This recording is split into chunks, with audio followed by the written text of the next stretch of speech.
Agora, na quarta e última aula desse nosso segundo módulo, em que nós falamos sobre trabalho, eu quero falar com você que é empreendedor. E eu posso te falar que algumas vezes na vida eu comecei negócios do zero. E quem me segue há muito tempo, e aí são poucas pessoas mesmo, porque eu estou falando de 2010, 2011, 2012. Eu tinha um número muito pequeno, né, de seguidores. Mas vai lembrar da época em que eu lançava projetos principalmente sob contrato.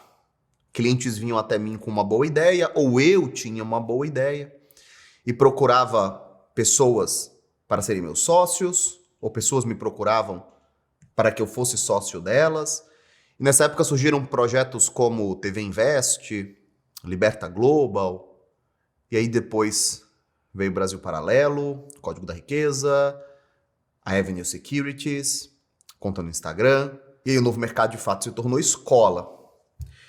Fora disso, eu tive alguns negócios também fora da internet. Quantas vezes vocês não ouviram lá na época das aulas mais antigas do novo mercado, quando eu falava sobre as minhas experiências no comércio. E como eu achava que era importantíssimo que todo mundo tivesse uma experiência no comércio, porque o comércio é muito duro, o comércio machuca muito. Eu fiz vários stories sobre isso, não é? O comércio te impõe uma rotina de trabalho quando a maioria das pessoas está descansando. O comércio normaliza o trabalho aos sábados, ao domingo, quando para a maior parte das pessoas, sábado e domingo são dias de descanso. No comércio eu trabalhei 4 natais seguidos, 4 viradas de ano seguidas, 4 anos sem férias. O comerciante ele entra numa dinâmica de trabalho e pagamento de boletos, trabalho e pagamento de boletos, e aí quando começa a sobrar algum dinheiro tem questões trabalhistas, autorizações e licenças da prefeitura, questões com bombeiros, reforma de fachadas, e você vai passando a vida ali, atrás daquele balcão. Não são poucas as pessoas que envelhecem atrás de um balcão, e o mais engraçado é como nós não percebemos. Nós não percebemos que o simples fato de nós passarmos em frente a uma padaria e essa padaria estar aberta às 6 da manhã implicou que o empreendedor chegasse lá às 4 horas da manhã. Porque chegando às 4, ligando tudo, ligando o forno, recebendo o padeiro, ele conseguia garantir a primeira fornada para quando as pessoas chegassem lá às 5 horas da manhã. Quantas padarias em São Paulo ou em grandes capitais não começam às 3 da manhã, porque precisa às 5 em ponto estarem abertas já, recebendo os primeiros clientes. Então a primeira coisa que eu quero te falar com a minha filosofia de trabalho é que, de alguma maneira, a sociedade como um todo, as pessoas da nossa época, a nossa geração, elas subtraíram da cabeça das crianças, quando nós éramos crianças, a ideia de que empreender é difícil. Eu não vou esquecer quando um seguidor meu me mandou um story ontem, e aí é claro que quando eu tô falando ontem, você vai estar em qualquer outra época, porque esse curso é gravado, mas enfim. Ele me mandou no dia 30 de junho, se não tem dia 30 em junho, foi dia 29. E ele disse assim, o meu salário o salário que me pagam todo mês é o ópio ou é o veneno que me impede de sonhar cada vez mais distante? Alguma coisa assim. Eu respondi para ele, cara, teu salário não é veneno. Eu pensei, na verdade, assim, primeiro ponto que se você ganha um salário mínimo é porque é como você está sendo avaliada a sua força de mercado, de trabalho. A gente esquece que o salário é uma justa recompensa pela força de trabalho, e não é porque o trabalho do pedreiro é difícil ou desgastante que ele será melhor pago. Quem regula isso é o mercado. E nós temos essa impressão de que nós poderíamos simplesmente ajustar preços por caridade, mas na verdade é um sistema muito intrincado e autônomo de precificação. E todas as vezes que nós queremos mexer, nós destruímos isso. E eu respondi para esse rapaz, cara, o seu salário não é veneno. Seu salário é remuneração justa pelo seu trabalho. E que para que você pudesse receber o seu salário, alguém antes teve que plantar tudo isso. Alguém teve que sonhar com essa empresa. Alguém teve que pensar nela. Alguém teve que construir essa empresa. Alguém teve que pegar dinheiro do próprio bolso, pegar empréstimo. Alguém teve que Todas as vezes que as portas foram abaixadas e os funcionários foram para casa sorrindo, despreocupados, porque estão com seus salários em dia. Quantas e quantas vezes o empreendedor não fica lá dentro fazendo conta para honrar tudo, para pagar todos os salários, para pagar todos os boletos, para pagar todos os aumentos, para pagar o aumento do aluguel no IGPM que bate 30 e poucos por cento, para manter a loja aberta no meio do coronavírus. Quantos empregadores não mantiveram os seus funcionários durante a primeira onda, a segunda onda do coronavírus? Quantos esforços pessoais não foram feitos para que um lojista venda o próprio carro ou até mesmo um apartamento para botar de volta na loja, para comprar mais estoque, para fazer o produto girar, não é? Eu falei para ele, olha, antes do seu salário chegar na sua mão, houve alguém que sonhou e trabalhou muito, investiu muito e está sujeito a riscos muito grandes na pessoa física, não é? Muitas vezes nós demonizamos a figura do empresário, mas mais do que isso, muitas vezes nós subestimamos a figura do empresário. Muitas vezes o brasileiro acredita que ser empresário é sinônimo de ter grana, de ser empresário é sinônimo de estar bem. Eu lembro que eu estava no elevador subindo aqui para o escritório, qualquer dia desses, e que dois amigos se encontraram. Um entrou no segundo andar e o outro entrou no quarto andar. E aí ele falou, e aí, você tá bem? Dele, você que tá bem, empresário. O empresário se tornou um adjetivo daquele que tá bem, daquele que tá com grana. E na verdade é uma realidade muito dura. Eu não descredencio, eu não deixo de entender quem olha para a realidade de um empresário, para quem olha a realidade de um lojista, para quem olha a realidade de um feirante, para quem olha a realidade de um dono de padaria e pensa, nossa, Deus me livre, eu prefiro trabalhar no escritório.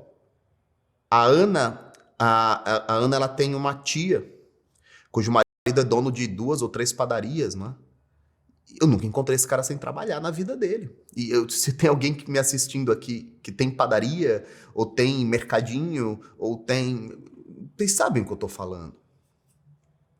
A questão não é quanto você leva no final da semana, a questão é você estar disposto a trabalhar de domingo a domingo, uma quantidade cavalar de horas, ser destratado, receber todo tipo de cliente, devolução de produto injusta. O comércio ele foi uma grande escola para mim, porque o comércio me atacou em todos os pontos fracos ao mesmo tempo. Presta atenção como o comércio foi importante para mim, porque às vezes eu recomendo que jovens... Eu não estou mandando aqui pai de família com a vida feita e brincar de trabalhar em comércio por 1 ano. Mas eu estou falando aqui para moleque que pode estar vendo esse programa agora com 17, com 18 anos, eu falo assim, cara, pega 2, 3 mesinhos.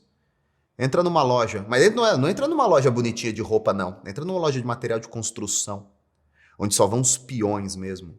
Onde vai pintor cheio de tinta nas pernas, né? Como eles entravam. Pega peão que entra sem camisa, todo sujo. Pegando as coisas com a mão, porque não quer nem pegar o cesto. E eu falo assim, fica 2, 3 meses lá. Entende o que é a dinâmica mesmo do Brasil real? Eu lembro que meus professores falavam que o cheque havia sido extinto, né? Estava na faculdade de Direito e eu tinha uma loja de materiais de construção. E eu lembro dos professores de Direito falando que um professor de processo civil disse que os cheques não existiam mais. E toda a rua de comércio que eu trabalhava, os caras só movimentavam cheques. Então sim, é um Brasil que você não faz a menor ideia de como existe. Hoje, em agências bancárias, basicamente só tem comerciante dentro. É o cara que não consegue ir pro bankline.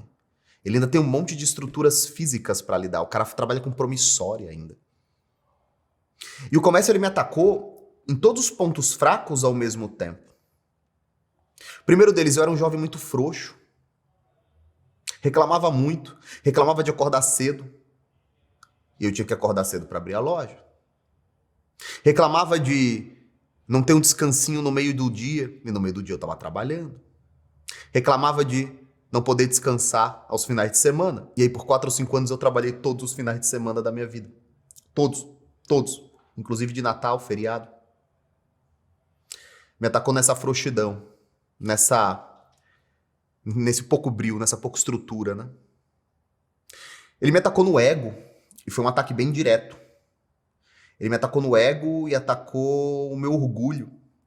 Porque nessa época eu já era tido como um bom redator, um cara bom de internet, um cara que tinha feito uns projetos legais. E depois eu conto pra vocês como é que eu saí da internet e fui entrar nessa aventura que foi experimentar o mundo físico, né? Eu falo isso porque também tem a ver com a realidade do empresário. E de repente eu era aquele cara que estava começando a ser conhecido ali, que fazia uns posts legais, que estava começando a chamar atenção, coisa bem pequena ainda, não tem nada a ver com a estrutura de hoje, mas estava começando a fazer os primeiros projetos, já tinha aí os primeiros trabalhinhos no digital funcionando, e de repente na loja eu me tornei só um balconista que tinha que ouvir desaforo por causa de um corinho de torneira de 50 centavos.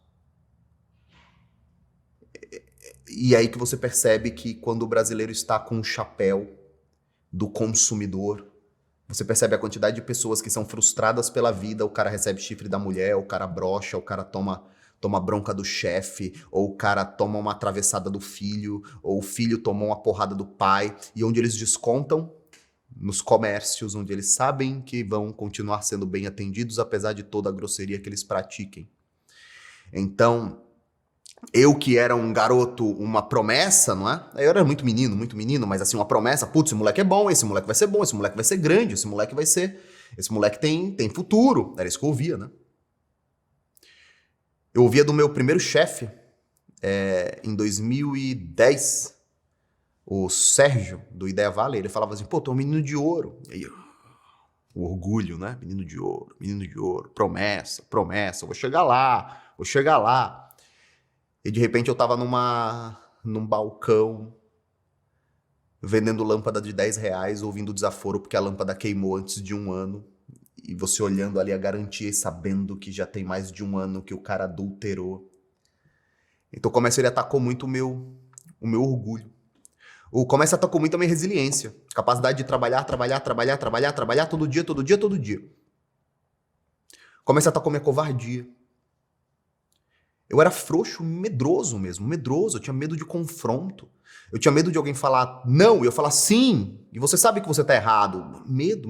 Aquele medo físico, medo de apanhar. E ele no comércio tem que fazer isso. Eu lembro que uma situação meio game changing, né? Eu não gosto de ficar usando essas palavras, mas uma situação meio ponto de virada foi quando passaram notas falsas. E aí a pessoa tava pagando com notas falsas e eu lembro que eu olhei assim pro menino que trabalhava comigo, ele olhou e falando, puta, por que essa pessoa tá passando com tantas notas falsas? Por que ela não pega 2 notas de 100 e paga? Tá passando com várias notas de 25, de 10, de 50. E eu lembro que eu peguei a nota e saí correndo muito rápido. Do lado da minha loja tem um shopping aqui em Santos, né? E a casa de câmbio era no 2º andar e eu corri voando, subindo pelas escadas rolantes e eu colei a nota no vidro e eu falei, cara, eu tô vendendo agora pra essa pessoa, me diz se essa nota é falsa ou não. O cara olhou pra nota, ele nem tirou do vidro assim, ele olhou e falou, é. E aí eu voltei correndo com a nota, Imagina um menino tímido que nunca tinha enfrentado a vida, aí de repente eu volto, as pessoas já tinham saído, e nós saímos às ruas e pegamos as pessoas, né? Eram várias pessoas, nós pegamos elas, chamamos a polícia, fomos para a Polícia Federal. Cacete, nunca o mercado digital me ofereceu esse nível de desafio, de repente a rua te oferece. E é por isso que eu digo que todas as pessoas deveriam, todos os jovens, todos os meninos, Ícaro, por que os meninos, e por que não os caras mais velhos? Porque, cara, você tá mais velho com filho, o seu dever não é ficar experimentando isso não, o seu dever é ganhar dinheiro e estabilizar a sua família. Mas pra você que é menino, pra você que tá ainda tentando descobrir o que você quer, pra você que tá ganhando musculatura, pra você que tá ganhando casca grossa, cara, vai. Passa 3, 4, 5 meses ali num comércio, tomando porrada. Tomando grosseria, atendendo gente chata, atendendo gente que te distrata por nenhum motivo, atendendo gente que te olha só como um vendedor pé de chinelo. E são para essas pessoas que eu tô falando agora, né? Pro empreendedor. Eu tô falando para aquele cara que herdou uma loja do pai e viu o pai inteiro naquela loja. Os melhores anos da sua vida, os mais produtivos, aquele cara que viu o pai criar os filhos, pagar as escolas sem nunca sair de dentro de uma loja. Porque é engraçado, porque quando a gente fala de empresário, a gente pensa no Ícaro de Carvalho, que tem uma escola de marketing digital e pode ficar em casa e pode criar os filhos. São poucas empresas que te dão tanta liberdade assim. A maioria das empresas te tomam mais tempo do que a sua própria família. Quantas pessoas não tiveram pais e mães que foram empresários, empresárias e que poucas vezes viram os filhos, né? Mas os filhos de alguma forma sabiam que viam pouco porque o pai estava fazendo o que era necessário. E aí, só para acabar essa introdução, e a gente poder entrar no assunto, você pode estar se perguntando por que eu, tão focado, tão obstinado, que tinha uma certeza tão grande, tão cristalina, de que o copywriting e o marketing digital, a comunicação era o meu caminho natural, era a minha facilidade, como eu falo na aula 1, na mentalidade, atendia as minhas inclinações naturais de comunicação, de escrita, de persuasão. Por que eu caí nesse negócio todo de sair da internet no momento que eu estava me preparando para crescer e para o mercado físico, ainda que eu tivesse mantido as duas coisas? Vão perceber que eu nunca interrompi minha vida, né? Eu continuava no comércio, mas continuava produzindo conteúdo e atendendo cliente também. Porque eu fiz uma coisa que tá aqui nessa sequência de conselhos que nós vamos falar, que é o ponto 5, em que eu falo que seus amigos não são confiáveis. Não é que eles não são confiáveis no sentido de serem sacanas, de serem maldosos, de quererem o seu mal. É que nem sempre as impressões deles são verdadeiras. E não são verdadeiras porque eles são maus, mas porque eles não são conhecedores demais da sua realidade. Eu estava começando a ganhar algum dinheiro no digital, eu estava começando a fazer os meus primeiros projetos, eu tinha feito a TV Invest, ela tinha dado uns 70 mil muito rapidamente, foi um projeto que se pagou logo na sua abertura, eu estava atendendo vários clientes, fazendo cartas de vendas, funis de vendas, atendendo escritórios de investimento. Tinha conhecido o Leandro Ruschel e o Alexandre Stormer, e eles foram os primeiros a abrirem a oportunidade para eu introduzir essa minha filosofia de comunicação, aquilo que eu acreditava, como a comunicação deveria ser feita, como os lançamentos deveriam acontecer. E eu comecei a fazer algum dinheiro e, sendo 100% sincero aqui, eu ainda era muito menino e eu ouvi a opinião do meu sogro, que com todo o coração aberto já trabalhava com construção. Trabalha até hoje, inclusive, distribui materiais daqui de Santos até quase a divisa com Paraná. E ele falou, cara, se eu fosse você, eu diversificaria. Esse negócio de ficar só na internet, lembrem-se que isso era muitos e muitos e muitos anos atrás, há mais de uma década, e a internet não era tão poderosa quanto é hoje, né? Se eu fosse você, eu diversificaria. E eu posso te dizer uma coisa, em frente à sua casa, tem uma loja que está à venda, você é um cara inteligente, você sabe lidar com números, com dinheiro. Você não vai ter tantas dificuldades para isso. Cara, a margem é boa, o giro é bom. Funciona, o ponto é bom. Você só atravessa a rua, fica ali, e ali eu te ajudo com tudo isso, eu te apresento um know-how, os seus funcionários estão ali para te ajudar. Esse é um outro ponto que a gente vai falar muito sobre isso aqui, né, nesse módulo. E você pode ter outra fonte de receita. Tem um cara entregando um ponto ali razoavelmente barato, é um ponto bom. Nós temos ali o livro caixa, ele vende mais ou menos tantos mil por dia. Eu acho que eram uns 90, 100 mil por mês que ele vendia. E aí você tira, sei lá, 10 conto. Não me pareceu razoável. Mas muito mais do que razoável, eu agi motivado pelo medo, pela insegurança. De um dia a internet sumir, de um dia eu sumir na internet e não ter um plano B. E a partir daqui eu cometi o que eu falo que foi o maior erro estratégico da minha vida, porque se eu somar a quantidade de tempo e energia que eu me dediquei a esse negócio por 4 anos, foram volumosos e não vão voltar nunca, mas ao mesmo tempo foram as grandes noites, dias de aprendizado da minha vida. Foram aprendizados, foi um processo de endurecimento, de amadurecimento que eu sofri de maneira tardia. Eu amadureci dentro da loja. Foi um processo conservação dos meus pés no chão, que eu acredito que hoje vocês veem aqui o Ícaro, que fatura sei lá quantos milhões por mês e que tem uma situação financeira muito boa, incrivelmente boa, e que de alguma maneira consegue manter a vida simples, não é uma vida simples de, putz, meu carro é legal, minha comida é legal, eu peço iFood, mas assim, não de ostentação, de simplicidade nas amizades, na vida, nas escolhas, no dia a dia, a percepção dos meus filhos e como os meus filhos veem a vida. Meus filhos não veem a vida como filhos de milionários. Meus filhos brincam com as mesmas crianças que nós encontramos nas praças, né, públicas da cidade. Meus filhos têm suas amizades na paróquia. Eu devo muito a esse processo de não deslumbre aqueles momentos na loja, onde eu fiz amizade e vivi minha vida todos os dias com pessoas que eram vendedores, balconistas e pessoas simples. E eu me mantive amigo delas, inclusive até hoje tenho contato deles. Inclusive nós temos uma história bem interessante, porque um dos garotos que trabalhou comigo acabou depois saindo da loja, se formou, se especializou como desenvolvedor e hoje trabalha pra gente. O dashboard do novo mercado foi desenhado, do mercado de trabalho foi desenhado por ele, o Roger. E o Roger está conosco hoje de novo. Fui chefe do Roger na loja, sou o chefe do Roger hoje. E continuamos a nossa amizade. Tenho contato de quase todos me seguem ainda no Instagram. Mantenho contato com 3 deles. Então, esse processo foi bem interessante.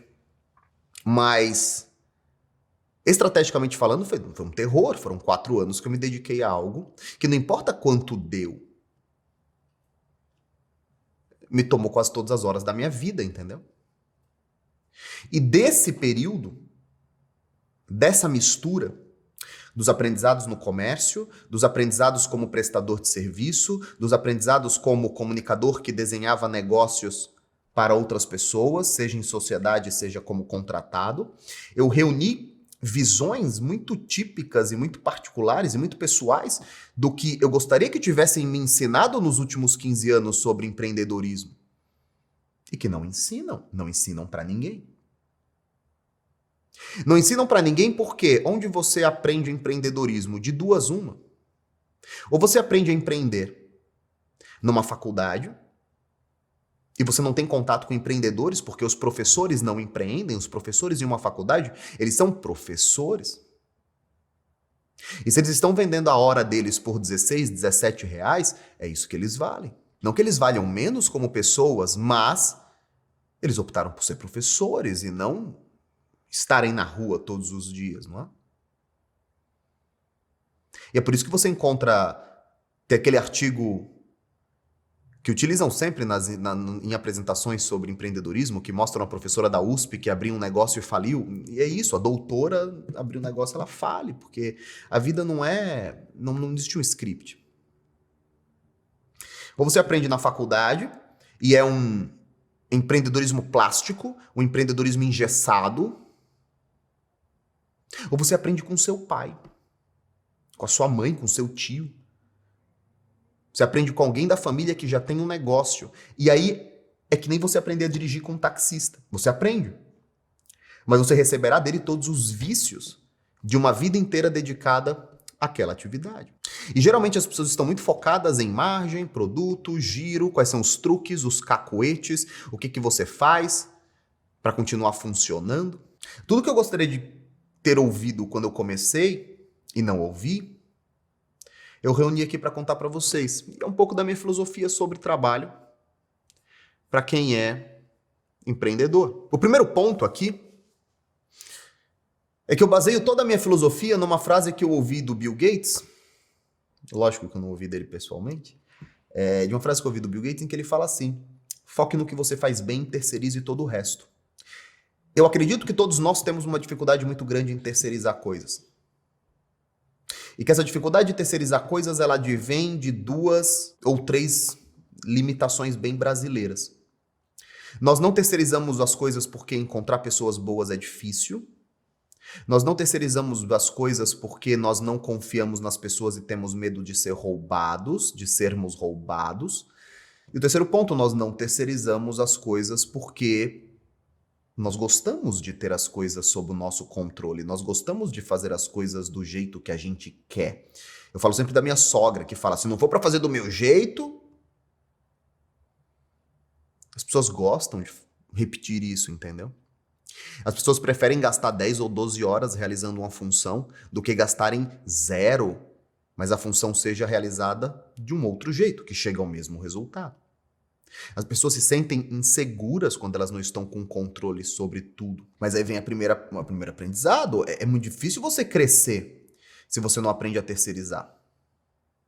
É muito difícil você crescer se você não aprende a contratar pessoas, treinar pessoas e colocá-las em áreas onde você precisa se ver livre para focar naquilo que importa para um gestor, para um sócio, para um dono, para um CEO, depende da forma como você pense. Que é justamente gestão estratégica, produto, relacionamento com o cliente, comunicação.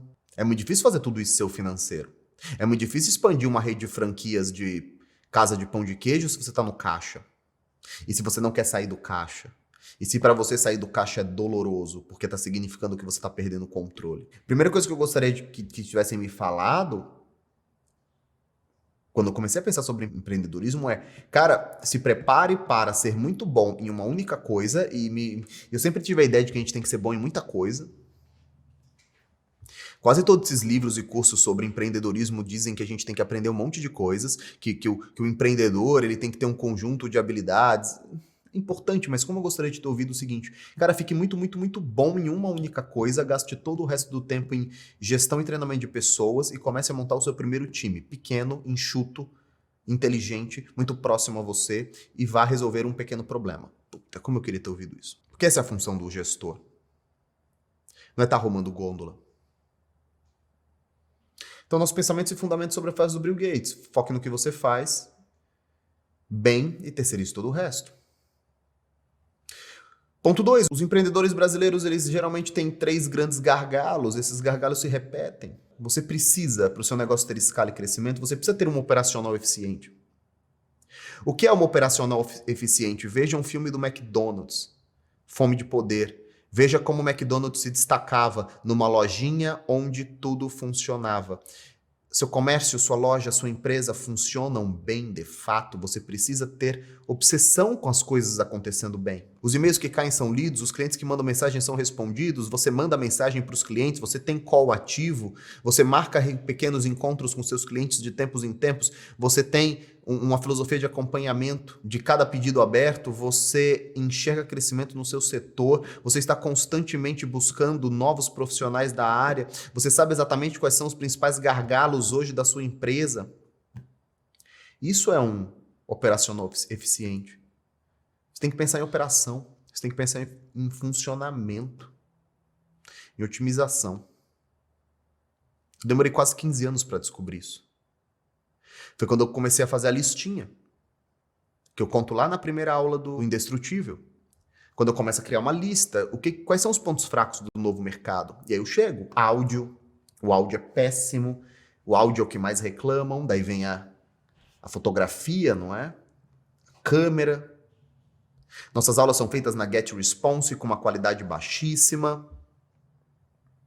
Nossa qualidade de áudio é péssima, nós não temos sistema inteligente de cadastro, os cadastros são manuais, nossa ferramenta não é bonita, e assim por diante, por diante, por diante. Eu consigo dividir esses gargalos aqui dentro da empresa em várias e várias áreas. Nós temos os gargalos de produto, o que poderia tornar o produto melhor para vocês. Nós temos o gargalo de pessoas, quais são as pessoas que faltam aqui na nossa empresa. Nós temos os gargalos de métodos, quais são os assuntos, aulas, tópicos que nós vamos criar, qual é o nosso método, qual é a nossa filosofia de trabalho.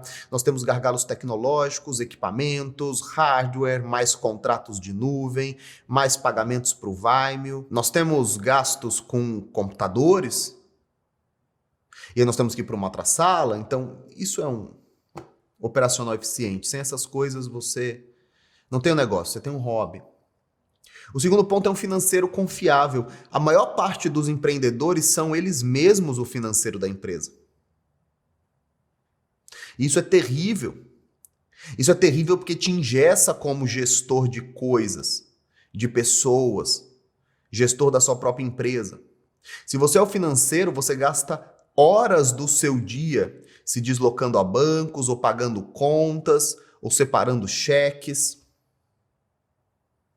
E é nessa hora que você diz, não, mas o financeiro ninguém pode mexer, o financeiro é meu, o financeiro é meu, o financeiro é onde rouba, o financeiro é onde rouba. E na verdade o que você precisa estar pronto para treinar e para ter um financeiro, para entender que existem ferramentas hoje que garantem a transparência e a segurança das operações financeiras para que você possa fazer o que você tem que fazer, pensar em produto, pensar em cliente, abrir novas frentes. E por fim, um marketing que funcione.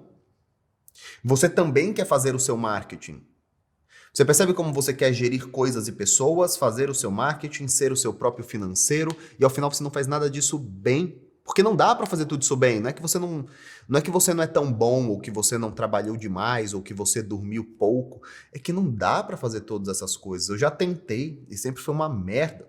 Então você precisa de um marketing que saiba contratar um social media para que seja social media de verdade, que saiba cobrar esse social media se ele está postando corretamente, se ele está transformando o direct numa caixa de aquisição de novos clientes, se eles estão comprando tráfego, se o Google está funcionando, qual é o retorno sobre o investimento no Google. E é muito difícil fazer tudo isso sozinho, é muito difícil você ser mãe, mulher, empresária, gestora de marketing, financeiro, advogada, é muito difícil. Então a nossa filosofia de vida, quando a gente fala sobre empreendedores, é a filosofia de vida da especialização. É da ideia de que você vai fazer o melhor serviço possível, focar naquilo que você sabe e todo o resto será terceirizado. Para isso, você tem que se tornar um bom gestor de pessoas. Um outro grande problema que mata muitos negócios e que eu gostaria de ter ouvido desde o começo. Tem um livro chamado A Startup Enxuta. Eu quero que todos vocês leiam, já recomendei esse livro várias vezes. Temos aula sobre ele lá no Novo Mercado, inclusive. Nele está resumida, a filosofia enxuta do Eric Ries, não é? Pense grande, comece pequeno e cresça rápido. Boa parte de vocês começou o seu negócio grande demais. Quantas pessoas vocês não conhecem que pegaram 200, 300 mil, pegaram um apartamento, pegaram uma rescisão e foram lá e fizeram um negócio? Compraram uma loja, como eu comprei. Eu me coloco nisso. Porque eu não comecei fazendo vendas pela Amazon, pelo Mercado Livre, pela OLX. Porque eu não comecei fazendo vendinhas online, que é o meio que eu conheço, com estoque pequeno, porque eu tive que pegar uma loja inteira de 180 metros, 170 metros, agora eu não me recordo exatamente, colocar gôndola em toda ela, encher ela com um monte, dezenas e dezenas e dezenas de milhares de reais em estoque. E aí fazer piso, fazer iluminação, comprar as gôndolas numa empresa que vendia gôndolas personalizadas como aquela da Multicoisa, para descobrir depois, inclusive, que os peões não faziam questão de nada disso, né? Porque o que impede muita gente de crescer e de começar agora, não é? É que elas têm muito medo da quebra. Só que quando você quebra um negócio muito pequeno, você tem muito mais aprendizado do que prejuízo. O problema não é quebrar. O problema é quebrar grande.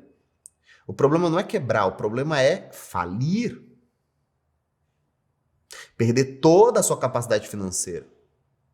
Entrar numa cadeia de dívidas que são impagáveis, sujar o próprio CPF, dizer que não dá para pagar, que vai encarar a falência, que vai ficar com o nome sujo sem passaporte durante anos, ou aquela etapa que infelizmente alguns empresários, que infelizmente alguns empreendedores conhecem, que é uma etapa muito triste, que é quando você começa a pegar patrimônio físico e colocar dentro da empresa.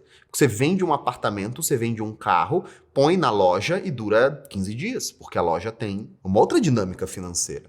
Você vende um carro, coloca na empresa, 30 dias depois, a empresa precisa de dinheiro. E você não tem mais o carro. Então essa filosofia, que eu recomendo que vocês leiam esse livro, é a filosofia que garantiu que eu chegasse até aqui. Eu só cheguei até aqui porque o Novo Mercado teve 5 anos de duração. O Novo Mercado só teve 5 anos de duração porque ele custava muito pouco para mim. Ele custava $40 de GetResponse, que era a ferramenta que eu usava para tudo, para disparar os e-mails, para ter a lista, para transmitir as aulas. Inclusive eu só assinava a GetResponse porque ela era a única ferramenta que permitia que eu transmitisse aulas online. Tanto é que se vocês forem nas primeiras aulas do Túnel do Tempo, vocês vão ver lá GetResponse, abre sempre, GetResponse, GetResponse. Eu usava a versão mais barata que aparecia a marca ainda. Então eu só cresci porque eu só sobrevivi porque o negócio era barato. Então eu vejo gente falando assim, Ícaro, eu vou criar uma marca de suplementos. Crie um único suplemento.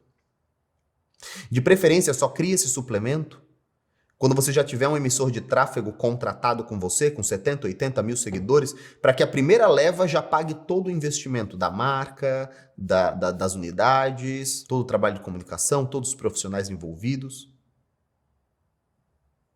Nós estamos sempre pensando grande demais. Ah, quero abrir uma pizzaria. Antes de ir para os 100 sabores, fique com um cardápio enxuto que funcione. Será que não é melhor começar só pela iFood? Será que não é melhor começar por um lugar pequeno com entregas e focar 100% na entrega por telefone? Inclusive, nós estamos vivendo hoje um grande momento de imprevisto, que é esse momento da pandemia, não é? Inclusive, pessoas pequenas e enxutas, operações enxutas, tiveram muito mais propensão à sobrevivência do que estruturas enormes. Restaurantes de iFood se saíram muito melhor do que essas churrascarias tradicionais da cidade, com 30 ou 40 garçons e que passaram meses, 6 meses fechadas. E que não podem fazer delivery. E que não podem atender num aplicativo. Que não podem fazer iFood. Então, começar pequeno é garantia de que você vai parar de procrastinar, porque você vai parar de ter esse medo de quebrar e acabar sua vida. E vai tornar tudo mais fácil, tudo mais barato, o começo muito mais fácil. Existem 3 ajustes que podem tornar o início da sua empresa mais eficiente. Eu chamei isso de o ciclo de ajustes. Porque é um ciclo, porque não acaba nunca.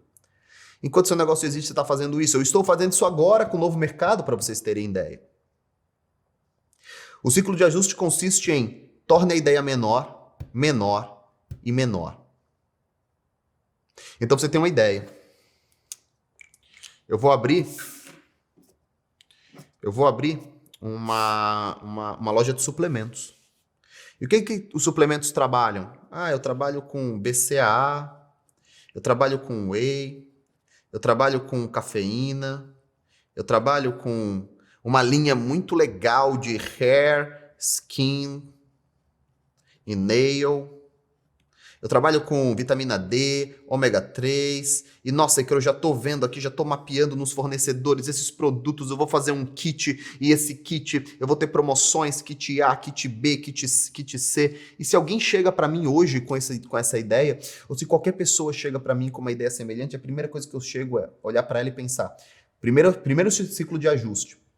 Qualquer ideia que te trouxerem, apliquem o ciclo de ajuste. Me custou muito tempo, muita vida, muito sangue para chegar a essas conclusões e hoje em dia eu não abro mão delas nem a pau. Então quando alguém traz uma ideia para mim, eu vou até usar um exemplo legal que eu recebi real semana passada. Alguém me trouxe essa ideia. A primeira coisa que eu vou fazer é, cara, o que você espera vender mais? Qual é o teu produto-chefe? O cara vai chegar no whey, por exemplo. E vai ser o whey provavelmente. Whey é o que eu planejo vender mais. Cara, então por que você não começa só com ele? E aí vem as falácias, né? Que a gente ouve do nosso pai, do nosso tio, do nosso avô comerciante. Mas quem tem um não tem nada. Mas ter mais produtos vai puxar mais vendas. Sim, pode ser que puxe, mas aumenta muito seu risco. Foi assim que eu acabei com 10 mil itens lá na loja. Não, porque tem que ter todos os parafusos, tem que ter todas as porcas, tem que ter todos os martelos, tem que ter martelo de borracha branco, preto, tem que ter não sei o quê, tem que ter 3 tipos de chuveiros, porque tem gente que compra Lorenzetti, tem gente que só compra Corona, tem gente que só compra um outro que o Thermosystem, e você vai comprando, tendo. E é claro que você vai movimentando mais, mas também você vai expandindo toda a estrutura, tornando tudo mais complexo, antes de ter um primeiro teste, antes de ter uma primeira validação. Torna a ideia menor. Eu recebi a mensagem agora de um rapaz que falou: Ícaro, estou pensando em fundar uma escola conservadora aqui em Santos, vamos procurar um local e essa escola vai ser não sei o quê, orgulharia muito que você pudesse participar do projeto, queremos as suas crianças na escola. E a primeira coisa que eu penso, vamos lá, primeiro ciclo de ajuste, torna a ideia menor. Cara, por que você não começa com um curso complementar online para as crianças do Brasil inteiro que querem adicionar uma jornada complementar de aprendizado mais conservadora, quer atender os pais mais conservadores, porque pensar num lugar, alvará, MEC, estrutura, professores, seguranças, os B10, por que não começar pequeno agora? Já que você não está em Santos, você está na internet, você pode pegar os melhores professores do Brasil, você pode ir para o Sul, para o Nordeste, pegar todos os professores que você quer fora do eixo Rio-São Paulo. E ao invés da escola custar agora R$ 1.500 por mês, ela pode custar R$ 197 por mês, e mesmo assim ela vai te dar mais lucro líquido. Eu penso nisso o tempo todo. Depois de tornar a ideia menor, nós temos o segundo ciclo de ajuste, que é um produto, um cliente, uma oferta. É isso. Qual é o seu produto? O Whey. Um produto. Quem é o seu cliente? São pessoas que não são bodybuilders, são empresários, porque é um produto mais sofisticado, ou são veganas. É um whey 100% vegano. E qual é a oferta? A oferta é de 197 por 97, 3,5 kg, e você leva uma shakeira. Um produto, um cliente, uma oferta. Esqueça essa ideia de trabalhar com muitos clientes, muitos produtos, muitos... Não, porque tem a promoção do kit 1, e aí tem o kit 2, e aí tem o kit 3. Procurem o Dollar Shave Club. Uma propaganda de uma empresa que vendia apenas lâminas de barbear de uma assinatura. E ela foi comprada, adquirida por centenas de milhões de dólares. É isso, um único produto, uma única proposta, é só isso que eu te entrego. Eu sempre brinco com a minha esposa que se eu tivesse uma pizzaria, a minha pizzaria seria a melhor pizza de calabresa do mundo. Por quê? Porque eu só teria pizza de mussarela e calabresa. É o que quase todo mundo pede. E se eu consigo mostrar para as pessoas que eu tenho só pizza de mussarela e calabresa, mas são boas pra cacete, as pessoas já vão para lá sabendo, você pode escolher mussarela ou pode escolher calabresa. E as pessoas já vão preparadas para isso. Terceiro ciclo de ajuste, esteja disposto a quebrar para aprender. O problema é que quebrar dói muito porque a gente sempre entra no all-in. Você vê as pessoas que nunca empreenderam, você vê as pessoas que nunca tiveram uma loja, nunca tiveram um negócio, elas vão lá e metem um all-in fudido. Entrei como sócio, e já se envolve em sociedade. Eu peguei uma loja de móveis, coloquei uma grana, mas estou entrando forte porque eu gosto de móveis, eu tenho bom gosto, eu gosto de decorar, eu tenho 3 sócios. Cara, já experimentou você ter uma pequena representação de umas lojas que você gosta e vender sofá por sofá, sem estrutura física ainda? Entender de fato onde você está pisando? E se você quebrar, significa apenas que você deixou de ser representante comercial e pôde fazer outra coisa. Mas quebrar com um monte de dinheiro, alavancagem em sociedade, é uma coisa muito diferente. E é que nem uma criança que cai de bicicleta no primeiro dia, ela traumatiza e não quer andar mais. E depois de anos, ela nem lembra mais como era a dor daquela queda da bicicleta, mas ela ainda guarda na memória o fato de que ela não quer sentar numa bicicleta. Ponto 5. Uma dessas outras tantas coisas que eu gostaria de ter ouvido. Você precisa vender o seu produto. Está escrito que seus amigos não são confiáveis aqui. E eles não são. Eu quero que você entenda. Não é que seus amigos vão roubar você, não é que seus amigos vão mentir porque eles são sacanas, mas pelo simples fato deles serem seus amigos, eles não conseguem te dar feedback negativo. É preciso que vocês entendam isso. Principalmente para mulheres, eu vejo vocês numa cadeia de gentilezas, eu vejo vocês numa cadeia de cortesia. Isso é muito prejudicial para quem está validando o produto. Se o produto da sua amiga é ruim, diga que é ruim, por mais que ela não entenda, por mais que ela ache grosseria, é pro bem dela. O brasileiro tem essa mania terrível de, eu vou desenvolver um sorvete de café, é um sorvete super legal, e aí eu vou dar para as minhas amigas, e elas adoraram. Não dá para saber se suas amigas adoraram. Elas podem estar mentindo e é bem provável que elas estejam. É bem provável que suas amigas, se você abrir uma casa de salgados, é bem provável que ele tenha faturado R$ 1.500 hoje porque suas amigas foram no primeiro dia comprar uns salgadinhos com você. E elas não vão voltar mais. E seu faturamento real não é R$ 1.500 no dia. Seu faturamento real talvez seja R$ 190 no dia. E aí todos os cálculos que você fez já não fecham mais.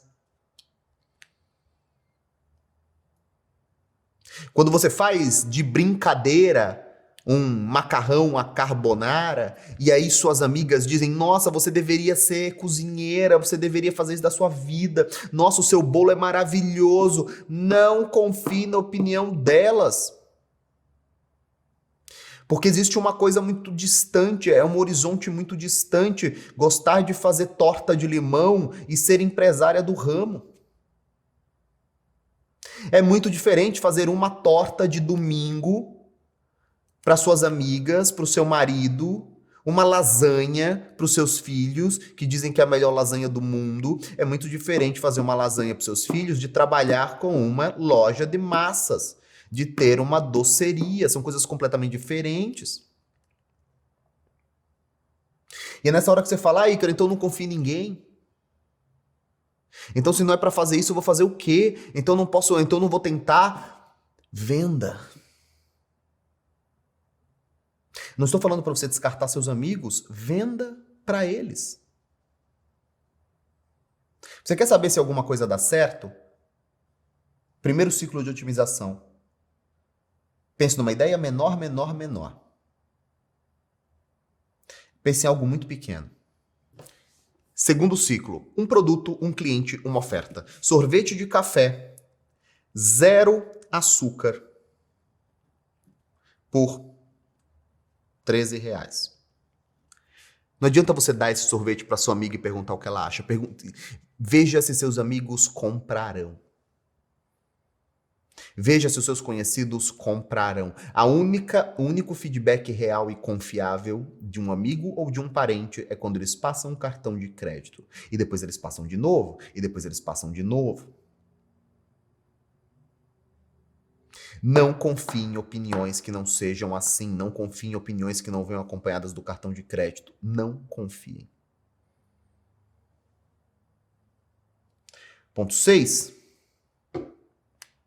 A partir do momento que você fez um primeiro ciclo de otimização, não é? Que você pensou numa ideia menor, que você tem um produto, um cliente, uma oferta, que você está disposto a quebrar para aprender, que você veio com uma ideia mínima viável, IMV, ideia mínima viável, depois um produto mínimo viável, que é o MVP do livro.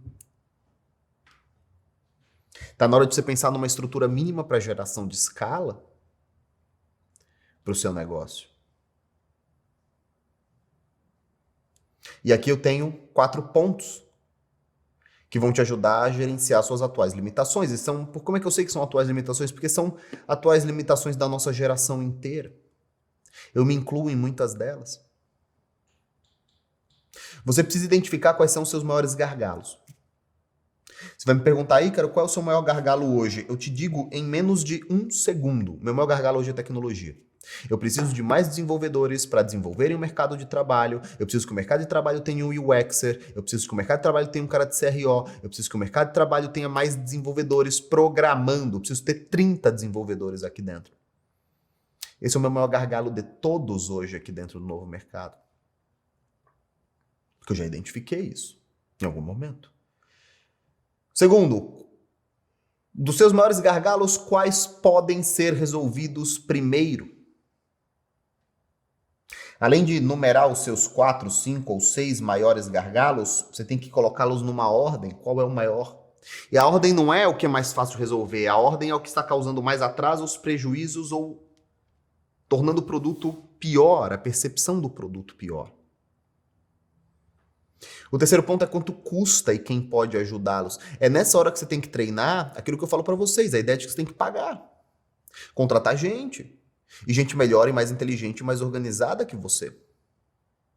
E que isso é fundamental.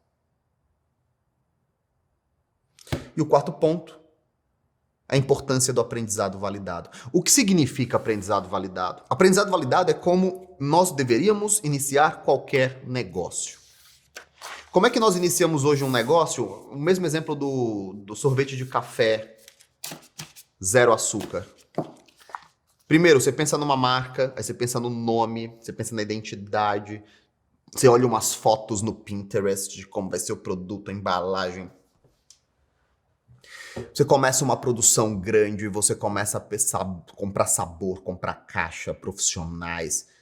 Você ganha uma grande estrutura, você distribui para os amigos falam que é ótima ideia, você aposta mais dinheiro nisso. É nessa hora que se você quebra, custa muito dinheiro e geralmente você fica traumatizado. O que é o aprendizado validado? É uma pequena ideia, muito pequena, como por exemplo, esse sorvete. E você consegue o primeiro pote dele, não é? Os primeiros potes. Antes de terem vários sabores, vários tamanhos. E você vende um primeiro número para os seus amigos e clientes. FF, Family and Friends. E essas pessoas, elas precisam te dar feedbacks, mas feedbacks reais, feedbacks bons, não só, nossa, que delícia. Elas precisam dar feedback sobre a capa, sobre a embalagem, sobre o rosto da marca, sobre o nome, a identidade, sobre o sabor, a textura,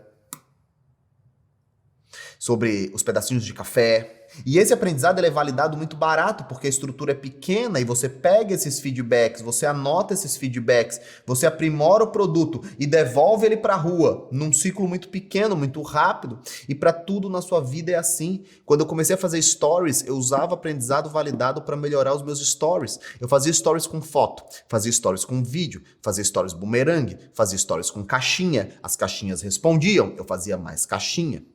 Eu usei caixinhas com fundo preto e usei caixinhas com fotografias. As fotografias ganharam, aí eu usei imagens com fotografia e imagens com os memes. Os memes ganharam de lavada. Imediatamente eu falei, é isso que as pessoas querem, isso que é engraçado, é isso que engaja com elas, é isso que é diferente. Por que eu fui capaz de mudar tão rápido? Porque eu não tinha feito nenhuma grande aposta. Eu estava só me divertindo, só postando. O aprendizado validado significa que a opinião mais importante que existe não é necessariamente a sua, só porque você é o dono do negócio. A opinião mais importante que existe é a do cliente. Sem a opinião do cliente não tem nada.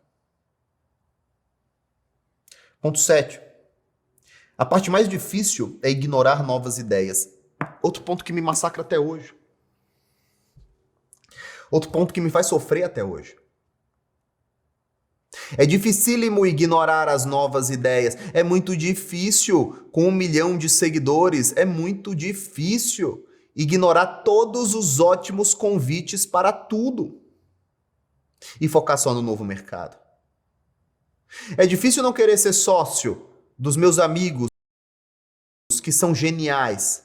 É difícil não querer estar perto de pessoas que eu admiro no mercado e que querem que eu esteja perto delas. É difícil não querer criar um produto novo, sabendo que a educação tá ruim, que o homeschooling pode ser feito desse jeito, que tem um monte de produtoras, de experts excelentes que podem ser lançadas. É difícil não ter uma novidade o tempo todo. É difícil estar treinando jiu-jitsu, ver professores incríveis e falar, cara, eu posso fazer um projeto fantástico com esse cara. É difícil não querer comprar a academia que você treina. É difícil não querer fazer parceria com o seu nutricionista. É difícil ver a sua esposa como uma expert incrível e não querer produzir ela. É muito difícil. Mas é isso que você tem que fazer. Foco é dizer não. Eu demorei muitos anos com muitos clientes achando que mais clientes significava mais dinheiro. Mais clientes dificilmente significa mais dinheiro. Geralmente significa mais dor de cabeça. Mais dinheiro é pegar um cliente, desenvolvê-lo e se tornar sócio dele. Pegar um único cliente realmente bom, se tornar sócio dele e desenvolver o negócio. É isso. Ao invés de ter 70 clientes encomendando banners e imagenzinhas e vídeos editados para você. Ponto 8. Todo negócio possui duas verticais. As hipóteses de valor e as hipóteses de crescimento. Todo negócio, ele é uma balança. E ele é uma balança que quando um lado sobe, o outro desce. Um lado sobe, o outro desce. O primeiro prato da balança se chama valor. O segundo prato da balança se chama dinheiro, crescimento, vendas, receita. A primeira balança é, você tem que pensar constantemente em como tornar o seu produto melhor. Como tornar o novo mercado melhor no áudio, no login, no onboarding, na cobrança, no cancelamento, nos pushes, nas novidades, nos professores contratados, na qualidade da imagem, na qualidade da comunicação das redes sociais. As hipóteses de crescimento são como é que eu ganho mais dinheiro? Como é que eu vendo mais? Como é que eu lanço mais? Preciso aumentar o valor do produto ou não? Preciso lançar um produto novo ou não? Você não pode só pensar em qualidade e muita gente só pensa em qualidade. A gente acha que, ai não, todo mundo só vai pensar em dinheiro. Não, cara, pensar em dinheiro é a parte fácil. As pessoas querem só pensar em qualidade, mas na verdade elas não são obsessivas por qualidade. Elas só pensam na qualidade porque elas não gostam de pensar em dinheiro, elas não gostam de pensar se elas devem ou não aumentar o produto, elas não gostam que as coisas mudem de lugar, elas não gostam que os produtos mudem o perfil de cliente, elas não gostam de mudar preço e ter que lidar com as pessoas que compraram antes. E elas se refugiam falsamente nessa, não, só quero pensar no produto, o preço não é tão importante. E existe sim um percentual bem varejo, bem vulgar, que só quer saber de preço. Quer entregar qualquer coisa, quer vender qualquer coisa, quer vender por R$ 100 um e-book de 9 páginas e depois o cliente que se dane e não tem nem suporte para pedir reembolso. Esses caras também estão fadados ao sumiço. Ponto 9, que é uma tremenda arapuca, que é uma tremenda armadilha. Cuidado com métricas de vaidade. A minha conta tinha 1 milhão de seguidores, hoje tem 181 mil pessoas. Ela tem mais ou menos a mesma entrega, as mesmas impressões, as mesmas marcações. Não tem essa ideia de que só contas com 1 milhão de seguidores são rentáveis. Contas com 30 mil seguidores, 40 mil, são plenamente possíveis de entregar em 2, 3, 5, 10 milhões por ano em faturamento, se elas forem bem trabalhadas. Cuidado com essas métricas de nós crescemos 100% no último ano. Tá, mas qual era o seu tamanho no ano passado? Crescer 100% não significa nada, a não ser que você seja Apple. Aí sim, opa. Cuidado com essas métricas de vaidade de, nossa, fizemos 6 posts essa semana no feed, turma, parabéns pelo trabalho. Postamos todos os dias, pessoal, parabéns. E o que significa postar todos os dias? Post melhorou? O engajamento melhorou? Vocês conseguiram emplacar algum post que viralizou? Fez sentido? O conjunto todo da obra fez sentido? Enriqueceu a experiência, o produto, o recebimento do cliente? Ou é só um social media que é pago para postar e você paga ele porque sabe que ele está alimentando, você não quer alimentar, e ele posta porque ele sabe que ele só precisa postar para não ser demitido, e é um jogo de pessoas enganando pessoas em troca de um dinheirinho. Cuidado com essas métricas da vaidade. E por fim, talvez a coisa que eu gostaria de ter aprendido mais cedo, mas não foi a que me custou mais tempo e dinheiro não, porque eu sempre fui bom de pivotar. Eu sempre abandonei coisas rapidamente, assim, quando eu via que elas não davam certo. Mas tem pessoas, principalmente pessoas de perfil mais melancólico, principalmente pessoas de perfil mais centralizadores, elas não querem abandonar o projeto porque na cabeça delas elas já colocaram energia demais. Ou na cabeça delas o que as pessoas vão dizer se eu fechar esse negócio, mesmo que dê negativo, mesmo que dê cash burn, mesmo que dê prejuízo. Você precisa saber pivotar, você precisa saber abandonar projetos que dão errado, você precisa saber abandonar linhas de produto que não funcionam. É claro que se você fez os ciclos de otimização corretamente, é claro que se você começou pequeno, pensou grande e cresceu rápido, é claro que se você está fazendo aprendizado validado, o pivô custa muito barato. Porque todas as estruturas garantiram que seu produto saiu por um custo muito baixo. A dor de abandonar um projeto é porque você já investiu grana demais nele. O problema de fechar uma loja que está dando prejuízo não é prejuízo em si, e sim o fato de que você está há 5 anos nela. E você vai ter que dizer para todo mundo que você fechou, que fracassou e que não dá mais. Aquele empresário que não sabe abandonar é o empresário que não tem qualquer perspectiva de futuro, porque ele nunca vai saber quando o barco deve ser abandonado. E todos os barcos, em algum momento, talvez precisem ser abandonados. O Flávio fala muito que toda empresa nasceu para ser vendida. Pode ser que sim. Pode ser que sim. Pode ser que toda empresa tenha nascido para ser vendida de verdade. Pode ser que ou você venda a sua empresa agora, ou você entregue para os seus filhos, jurando que esse é o legado deles, jurando que esse é o futuro deles, e tudo que eles querem é nunca trabalharem ali. E o que acontece? Você vai morrer e eles vão vender a loja por qualquer preço, porque eles nem sabem quanto vale. Porque ela já fatura 1/3 do que faturava antes. Eu espero que esses conselhos tenham valido de alguma forma. Eu espero que você converse com alguns deles mais de perto, outros talvez você não se identifique tanto, mas pode ter certeza que todos eles me custaram muito tempo, muita saúde e muito dinheiro.